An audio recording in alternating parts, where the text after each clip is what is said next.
सिंध समेत समूरे मुल्क में शबे मेराज मजहबी अक़ीदत एहतराम सां मल्हाई पई वञे। कराची, हैदराबाद, सखर, शहीद बेनज़ीराबाद ऐं मीरपुर ख़ास समेत नंढनि वॾनि शहरनि में महफ़िलूं मुनक़िद। मेराज शरीफ़ जे वाक़िए ते तफ़सीली रोशनी विधी पई वञे।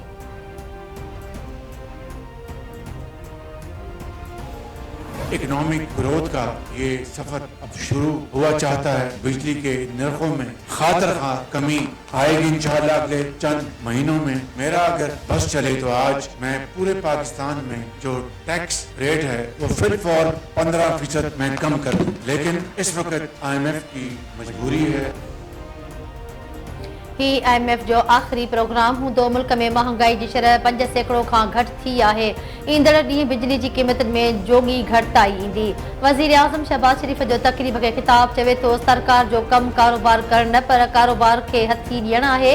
हू मुल्की सीड़पकारनि खे PIA में सीड़पकारी जी दावत ॾियनि था।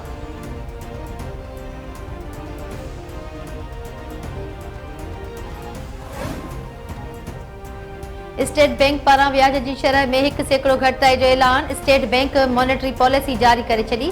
स्टेट बैंक जे गवर्नर जमील अहमद जो चवणु आहे त व्याज जी शरह 13 मां घटिजी 12% थी वई आहे। मुल्क में महांगाई घटि थी आहे। माली साल जे पहिरीं चंद महीननि दौरान करंट अकाउंट खाते में थियो आहे। करंट अकाउंट सरप्लस रहण सबबि मटा सटा जा ज़ख़ीरा वधिया। मुल्क जा मजमूई ज़ख़ीरा 16.19 अरब डॉलर्स आहिनि। माशी सरगर्मियूं वधी रहियूं आहिनि। महांगाई जी शरह 38% खां घटिजी 4% ते आई आहे। जनवरीअ में महांगाई जी शरह वधीक घटि थींदी। ज़रई शोबे जी पैदावार में निमाया घटिताई थी। ज़रई पैदावार में लाथ जो असर सीधी रीति GDP ते पियो।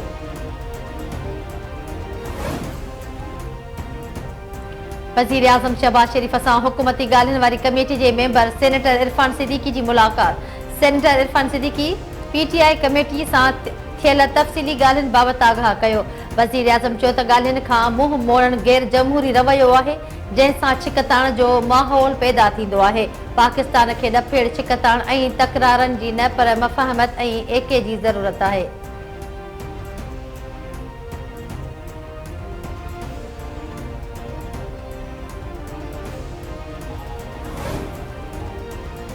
हुकूमत सां ॻाल्हियुनि जी चौथी बहक में शामिल न थींदासीं। स्पीकर अयाज सादिक जी सेक्रेटरी खे बि फ़ैसिले बाबति आगाह करे छॾियो आहे। PTI चेयरमैन बैरिस्टर गौहर जी हिकु भेरो ॿीहर ऐलान चवे थो असां 7 ॾींहनि जो वक़्तु ॾिनो हो जंहिं ते अमल न थियो। PTI अॻवान असद कैसर जो चवणु आहे त हुकूमती कमेटी चयो हो त PTI बानीअ सां असांजी कमेटी जी मुलाक़ात कराई वेंदी, जेका हुकूमत हिकु मुलाक़ात न कराए सघी। इन मां कहिड़ी उमेद रखिजे। सरदार अयाज सादिक ॻाल्हियुनि जी चौथी बहक सुभाणे सॾाए वरिती आहे।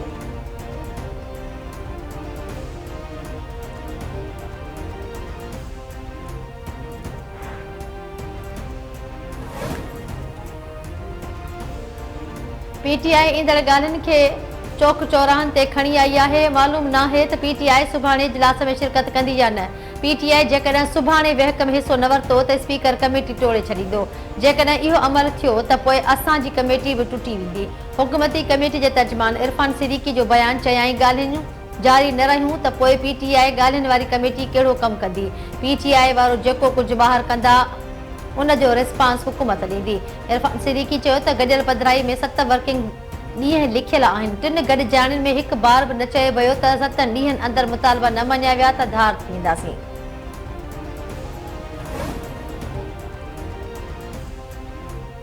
190 मिलियन पाउंड रेफरेंस में सज़ा ख़िलाफ़ इस्लामाबाद हाई कोर्ट में अपील दाख़िल। नेब बदनीयतीअ सां पंहिंजे इख्तियारनि जो ग़लति इस्तेमालु कयो। पूरी जांच जे बुनियाद ते तकड़ में सज़ा ॿुधाई वई। नेशनल क्राइम एजेंसी सां मुआहिदे जो मतन हासिल न करणु जांच एजेंसी जी घबराहट खे वाज़ह करे थो। एहतिसाब अदालत जो 17 जनवरी वारो फ़ैसिलो कालअदम करार ॾेई PTI बानी ऐं बुशरा बीवी खे आज़ादु कयो वञे। दरख़्वास्त में मौक़ुफ़।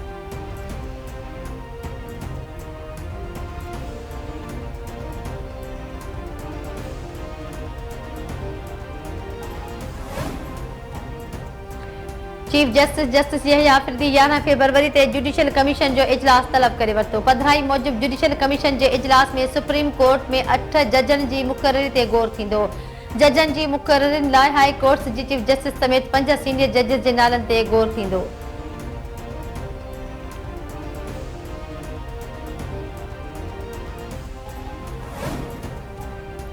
सुप्रीम कोर्ट एडिशनल रजिस्ट्रार खिलाफ तौहीन अदालत जो नोटिस वापस वठी छॾियो।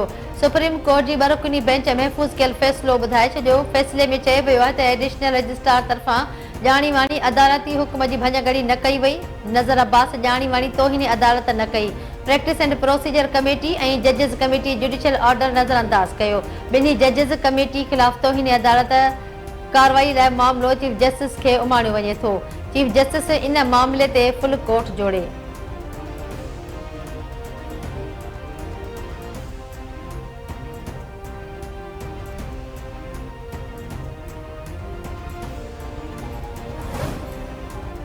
पीटीआई बानी ऐं बुशरा बीबी जी इद्दत केस में बरियत खिलाफ अपील इस्लामाबाद हाई कोर्ट खे चीफ जस्टिस रेफर। पीटीआई बानी ऐं बुशरा बीबी जी इद्दत केस में बरियत खिलाफ अपीलुनि ते ॿुधणी। पीटीआई बानी जे वकीलनि एडिशनल जज आज़म ख़ान ते एतिराज़ वारे छॾियो। नई बेंच जोड़ण लाइ फाइल चीफ जस्टिस खे उमाणे छॾियूं था। जस्टिस आज़म ख़ान जा remarks.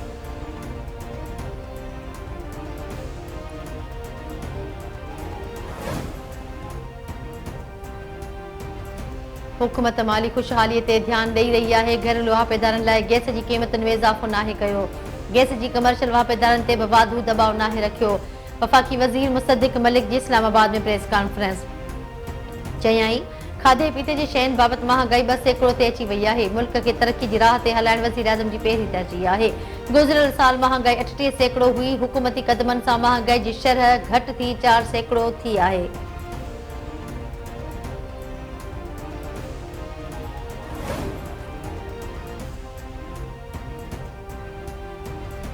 PP chairman Bilawal Bhutto Zardari सां एनपी पीपल्स पार्टी जे अॻवाननि जूं धार मुलाक़ातूं। बिलावल भुट्टो ज़रदारी सां सीनियर सूबाई वज़ीर शहजुल इनाम मेमण शफ़क़त शाह शिराज़ी अयाज़ शाह सैयद इमरान अली शाह पीर मज़हर हक़ पीर मुजीबुल हक़ पीर दानिशुल हक़ मुलाक़ात कई।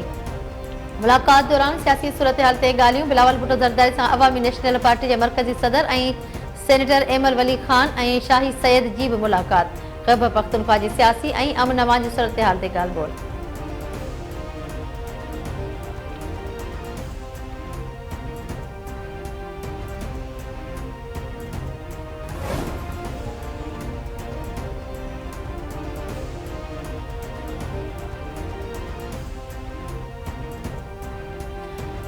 पाणीअ जी विठ बाबति कुझु मामला सूबनि खे पाण बि ॾिसणा हूंदा आहिनि। मामलनि जो जल्द हल कढंदासीं। वफ़ाक़ी वज़ीर आज़म नज़ीर तार जो सेनेट इजलास में ख़िताब चवे थो मुल्की मुफ़ाद जे तहफ़ुज़ खे यकीनी बणाइण सभिनी जी ज़िमेवारी आहे।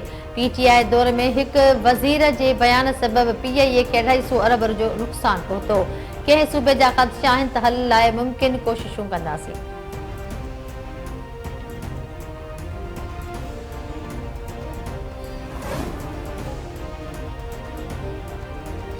सिंध में यूनिवर्सिटियुनि जी वाइस चांसलर जी मुक़ररी जो तरीक़ेकार वधीक बहितर बणाए वियो आहे। रिटायर्ड कामोरो बि अहलियत जे मयार ते पूरो लहण जी सूरत में वीसी बणिजी सघे थो।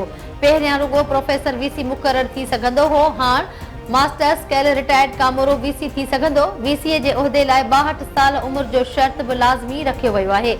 सिंध जे सीनियर वज़ीर शहजुल इनाम मेमण जी प्रेस कॉन्फ्रेंस चवे थो सिंध सां वफ़ाक़ जे स्कीमुनि में ज़्यादती कई वई। वफ़ाक़ पंजाब में वधीक मोटरवेज़ ठाहिया। मुल्क जी असल ज़रूरत एनर्जी आहे। थर में बिजली प्रोजेक्ट सभ खां निरालो आहे। थर मां समूरे मुल्क खे कोयलो मिली रहियो आहे। हिन वक़्तु पीटीआई जी वॾी ग्रुप बंदी आहे।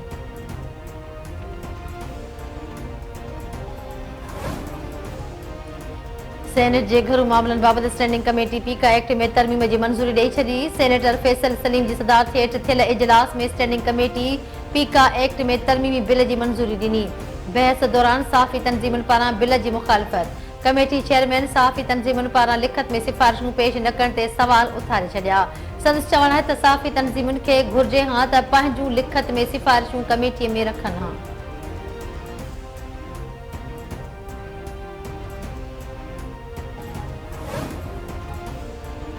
परदेही शहरनि खे फॉरेन एक्ट फॉलो करणु घुर्जे। चीनी शहरनि खे बि प्रोसीजर खे फॉलो करणो हो।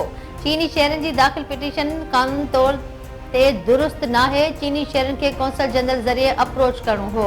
उन्हनि ॿिन्ही चीनी शहरनि जी हिते सीड़पकारी नाहे। पुलिस इख्तियारनि चीनी कौंसल जनरल सां मुलाक़ात कई। चीनी कौंसल जनरल सां मुलाक़ात कंदुसि जीअं संदन पॉलिसी बयान वाज़े थिए। सूबाई घरू वज़ीर ज़ियाउल हसन लंजार जूं सिंधी असेंबली में सहाफ़ियुनि सां ॻाल्हियूं।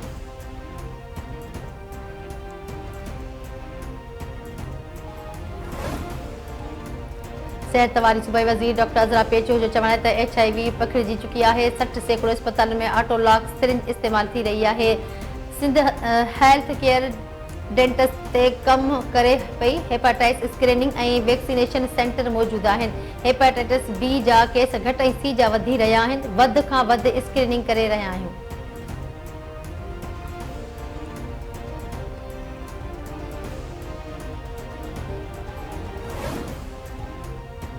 सांगड़ में ज़मीन जी मालिकियत झेड़े दौरान 3 ॼणा क़तल 20 ॼणा ज़ख़्मी थियण वारे वाक़े जो केस दाख़िल न थियो। केस दाख़िल न थियण ख़िलाफ़ जुड़ जा बिरादरी जा माण्हू राति खां प्रेस क्लब ॿाहिरां धरणो हणी वेठल। केस दाख़िल न थियण जी सूरत में क़ौमी चारा ते लाश रखी धरणो हणण जो चेताव। DIG शहीद बेनज़ीराबाद ऐं SSP सांगड़ धरणे वारे हंधि पहुतो। इंतिज़ामिया ऐं मुज़ाहिरीन में ॻाल्हियूं नाकाम। एहतिजाज कंदड़नि जो चवण आहे त वाक़े जो केस दाख़िल करे जवाबदारनि खे गिरफ़्तार कयो वञे।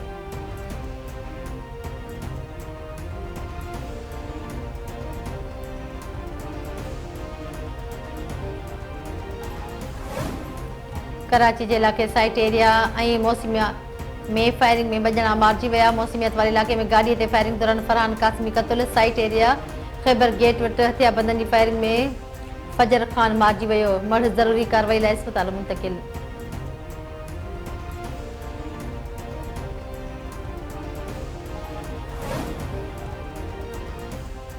ऐं वेस्ट इंडीज़ ॿी टेस्ट मैच में पाकिस्तान खे 120 रन सां शिकस्त ॾेई छॾी। 2 टेस्ट मैचनि जी सीरीज़ 1 तां बराबर। वेस्ट इंडीज़ पाकिस्तान खे खटण लाइ 245 रन्स जो हदफ़ ॾिनो। समूरी क़ौमी क्रिकेट टीम हदफ़ हासिल करण जी कोशिश में 133 रन ते ढेर थी वई। 1990 खां पोइ वेस्ट इंडीज़ पाकिस्तान में पहिरीं टेस्ट मैच में कामयाबी हासिल कई।